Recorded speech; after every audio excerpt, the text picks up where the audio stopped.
રાજસ્થાનમાં રૂઝાનમાં ભારતીય જનતા પાર્ટી જે છે સરકાર બનાવતી દેખાઈ રહી છે। ક્યાંક રાજસ્થાનમાં જે વડાપ્રધાન નરેન્દ્ર મોદીનો જાદુ હોય, કેન્દ્રીય ગૃહમંત્રી અમિત શાહનો જાદુ હોય કે જેપી નડ્ડાનો જાદુ હોય, કારણ કે 14 જે છે સભાઓ ગજવવામાં આવી રાજસ્થાનમાં। વડાપ્રધાન નરેન્દ્ર મોદી દ્વારા 2 રોડ શો કરવામાં આવ્યા અને એનું જ પરિણામ દેખાઈ રહ્યું છે। રાજસ્થાનમાં રિવાજ પણ યથાવત રાખ્યો છે જનતાએ, કારણ કે રાજસ્થાનની જે પરિણામની અસર ગુજરાત પર થતી હોય છે। ગુજરાતનું પાડોશી રાજ્ય છે અને રાજસ્થાનમાં અત્યારે ભારતીય જનતા પાર્ટી 103 બેઠક પર આગળ ચાલી રહી છે। આઉટપુટ હેડ મનીષ પુરોહિત અમારી સાથે સતત જોડાયેલા છે। મનીષ, કહેવાય કે રાજસ્થાનથી ગુજરાતનો જૂનો નાતો છે અને રાજસ્થાને પોતાનું જે કહેવાય કે જે પરંપરા હતું, જે રિવાજ છે યથાવત રાખી રહ્યું છે। વડાપ્રધાન નરેન્દ્ર મોદીએ 2 રોડ શો કર્યા, 14 સભાઓ ગજવી, એનું પરિણામ કે રાજસ્થાનીઓના મનમાં કમળ ખીલ્યું છે।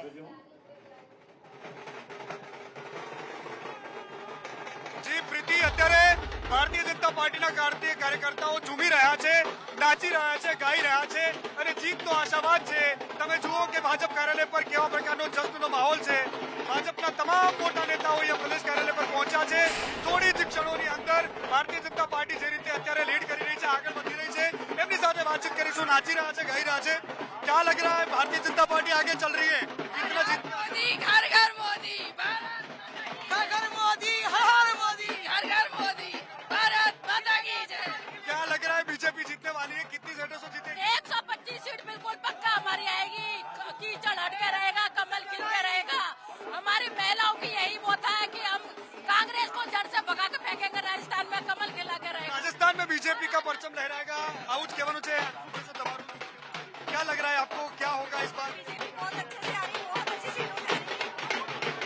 कितनी बैठकों से बीजेपी जीतेगी? कितनी सीटों से जीतेगी?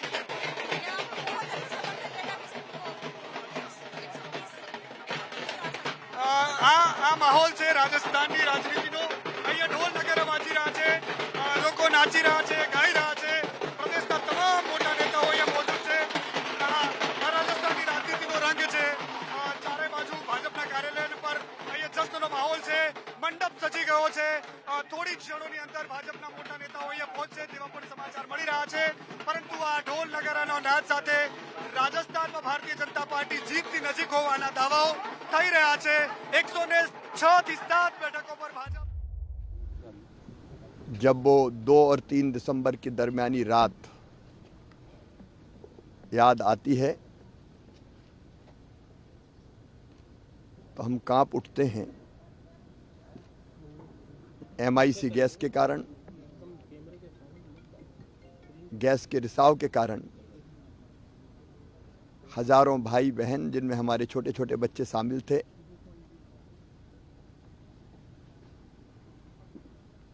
उन्होंने अपनी जिंदगी खो दी, असमय काल के गाल में समा गए।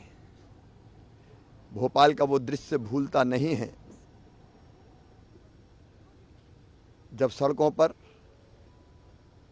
अपनी जान बचाने अपने बच्चों को लेकर भाई और बहन दौड़ रहे थे और वो भयानक दृश्य ऐसा है कि कई मवेशी भैंसें ऐसी थी जिनके पेट फट गए थे। दौड़ते दौड़ते कई लोग गिरे और हमेशा के लिए दुनिया छोड़ के चले गए। मैं हम सब भाई बहनों के चरणों में श्रद्धा के सुमन अर्पित करता हूं, लेकिन इस संकल्प के साथ कि फिर कोई शहर भोपाल ना बने। ऐसी गैस ट्रेजेडी फिर ना दोहराई जाए। हमें सबको सोचना पड़ेगा। केवल मध्य प्रदेश और देश की बात नहीं करता, दुनिया को भी, कि भौतिक प्रगति की अंधी चाह में हम प्रकृति के साथ ऐसा खिलवाड़ ना करें બિલકુલ, અને એ ચિત્ર બદલાયેલું દેખાઈ રહ્યું છે. આખરે કયા પરિબળો કામ કરી ગયા છે? રાજકીય વિશ્લેષક અને વરિષ્ઠ પત્રકાર આપણી સાથે જોડાયેલા છે. મધ્યપ્રદેશથી અવધેશભાઈ પાંડે, સાથે તેલंगाना વિહારભાઈ વૈષ્ણવ પણ જોડાયા છે. अवधेश जी, आपसे जानना चाहेंगे कि एक जो नतीजे दिखाई रहे थे, जो एग्जिट पोल के, या चर्चा हो रही थी, एक्सपर्ट्स भी कह रहे थे कि इस बार कांग्रेस बनाने जा रही है सरकार, लेकिन ऐसा क्या हुआ पिछले चंद महीनों के अंदर कि ये चित्र पलटता दिख रहा है और मामा फिर एक बार सरकार में बैठते दिख रहे हैं?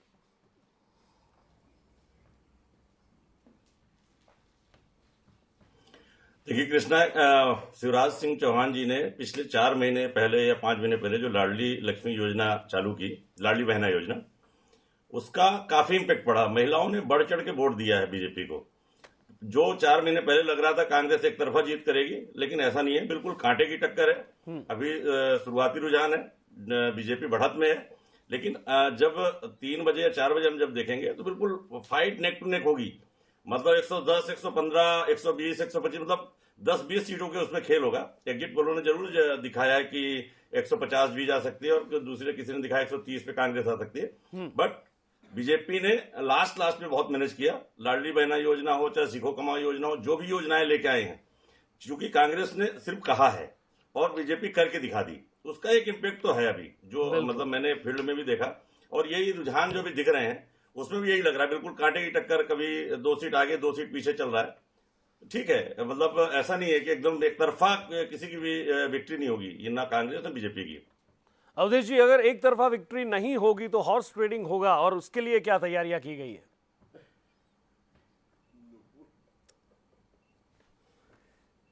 नहीं, हॉर्स ट्रेडिंग में देखिए क्या है कि कांग्रेस ने अपनी तैयारी पिछले 3-4 दिन से चल रहा है, उनका बिल्कुल मंथन चल रहा है कि भैया चार्टर प्लेन खड़ा है, यहां ले जाएंगे, कर्नाटक ले जाएंगे. लेकिन वो स्थिति बने तब, अभी 2 बजे तक तो पहले ये स्थिति क्लियर हो कि किसकी सरकार बन रही है. अगर बीजेपी आगे है, थोड़ी भी मार्जिन से आगे, तो फिर तो उनको दिक्कत नहीं होगी. लेकिन कांग्रेस अगर थोड़ा सा मार्जिन से आगे जाती है तो उसके लिए उन्होंने तैयारी करके रखी है. कर्नाटक लेके जाएंगे या कि फिर कहीं और लेके जाएंगे. चार्टर्ड प्लेन की तैयारी चल रही है, और कमलनाथ जी अभी अपने कार्यालय पहुंचे हैं और बिल्कुल बैठे हुए हैं, सबको कहते हुए कि नहीं हम आगे जाएंगे और जीतेंगे.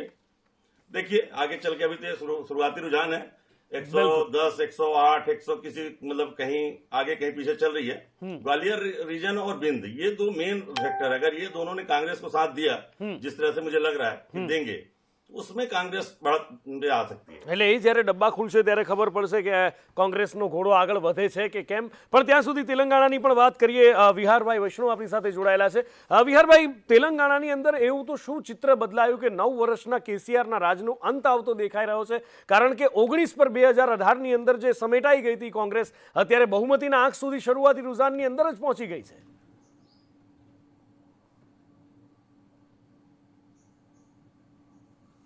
હા, તમારી વાત સાચી છે કે બેલેટ પેપર ખુલ્યા છે અને શરૂઆતના જે ટ્રેન્ડ્સ અત્યારે દેખાઈ રહ્યા છે એ પ્રમાણે કોંગ્રેસ લગભગ અડધો અડધ બીઆરએસ કરતા, કેસીઆર કરતા આગળ ચાલી રહી છે.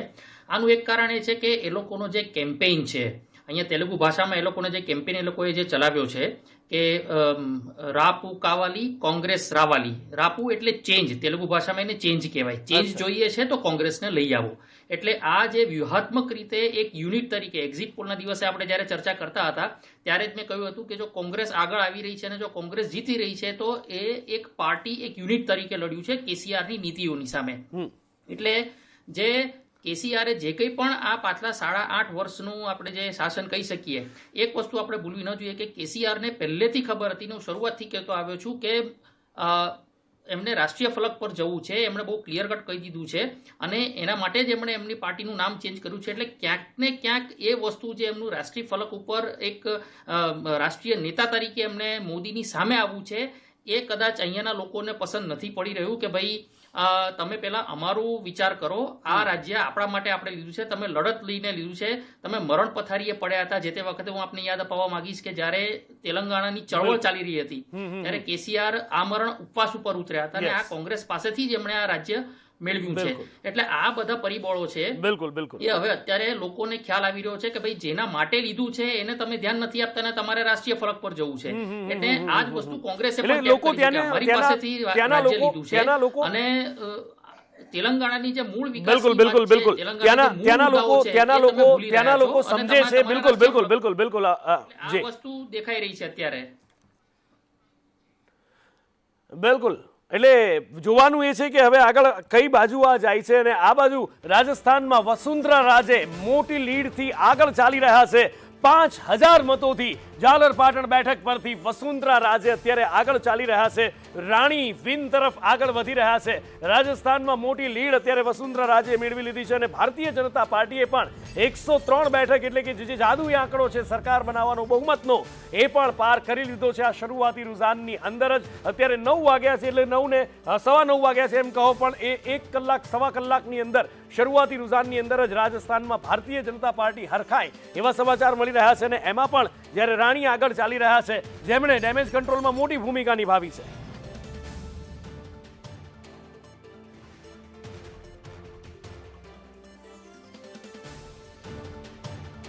રાજकीय विश्लेषक और वरिष्ठ पत्रकार रामकुमार कौशिक हमारी साथ जोड़ाया है. रामकुमार जी, स्वागत है आपका संदेश न्यूज में. भारतीय जनता पार्टी, ऐसा कहा जा रहा था कि इस बार शायद वो एक ट्रेंड बदले, यहां पर इस बार राज नहीं बदलेगा, रिवाज बदलेगा कहा जा रहा है, लेकिन जो शुरुआती रुझान आ रहे हैं, कहानी कुछ और बयां कर रही है. क्या वजह है इसके पीछे?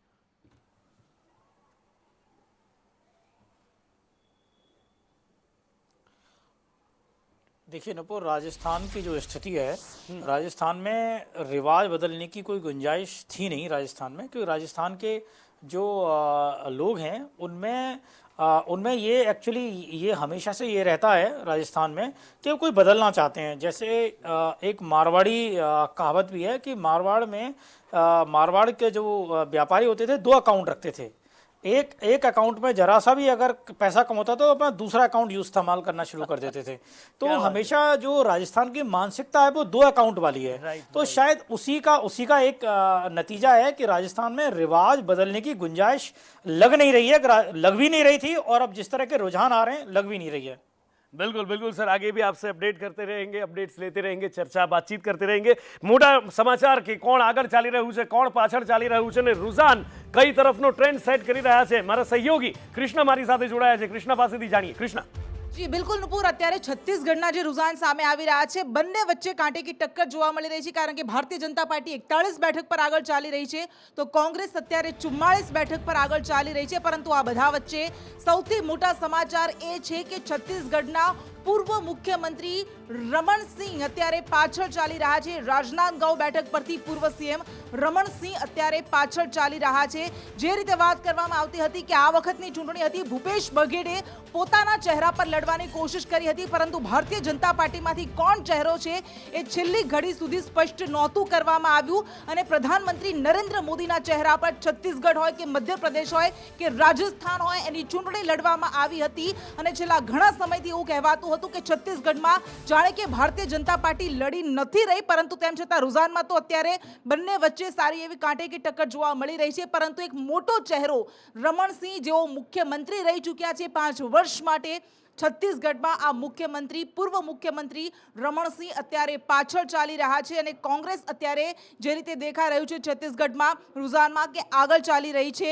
એક્ઝિટ પોલમાં જેવી રીતે કહેવામાં આવતું હતું કે છત્તીસગઢમાં કોંગ્રેસ સરકાર બનાવી શકે છે.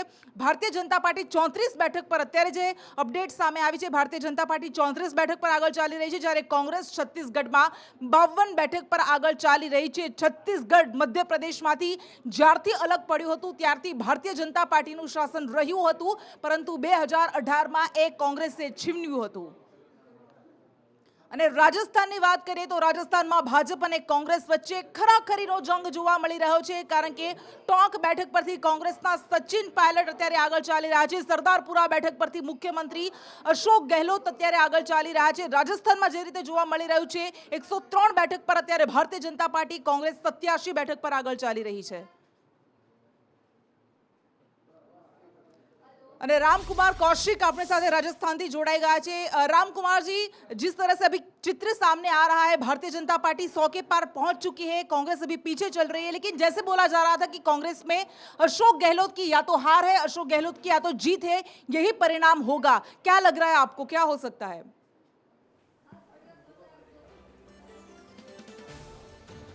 देखिए नपुर, राजस्थान में आप ये नहीं कह सकते कि अशोक गहलोत की हार है। आज जिस तरह के परिणाम अभी, जिस तरह के रुझान अभी दिख रहे हैं और जिस तरह के परिणाम आने की संभावना है, उसमें अशोक गहलोत तो जीत ही जाएंगे। मैं उनके कॉन्स्टिट्यूएंसी की बात नहीं कर रहा हूँ, मैं ओवरऑल राजस्थान जीतने की बात कर रहा हूँ। लेकिन जो हार है वो कांग्रेस की है।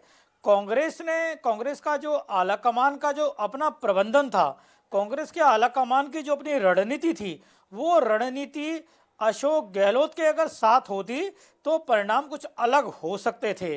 तो अशोक गहलोत की हार तो इसे नहीं कहा जा सकता।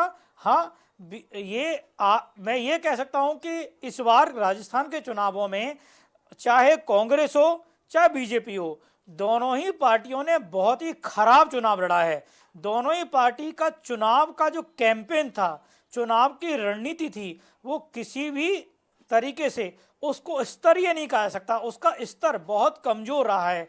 राजस्थान में सिर्फ अशोक गहलोत अकेले थे जो चुनाव लड़ते दिखाई दे रहे थे, उनकी पार्टी चुनाव लड़ती दिखाई नहीं दे रही थी। दूसरी, बीजेपी का कैंपेन जो बाकी राज्यों में बहुत ही मजबूत कैंपेन था और बीजेपी अपनी रणनीति के लिए जानी जाती है।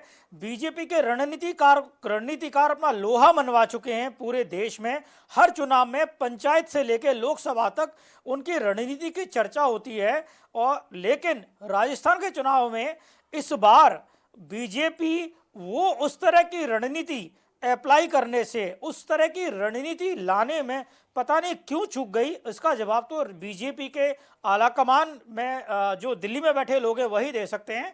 बट अगर बीजेपी ने ठीक से चुनाव लड़ा होता तो परिणाम बीजेपी के पक्ष में भी बहुत अच्छे जा सकते थे।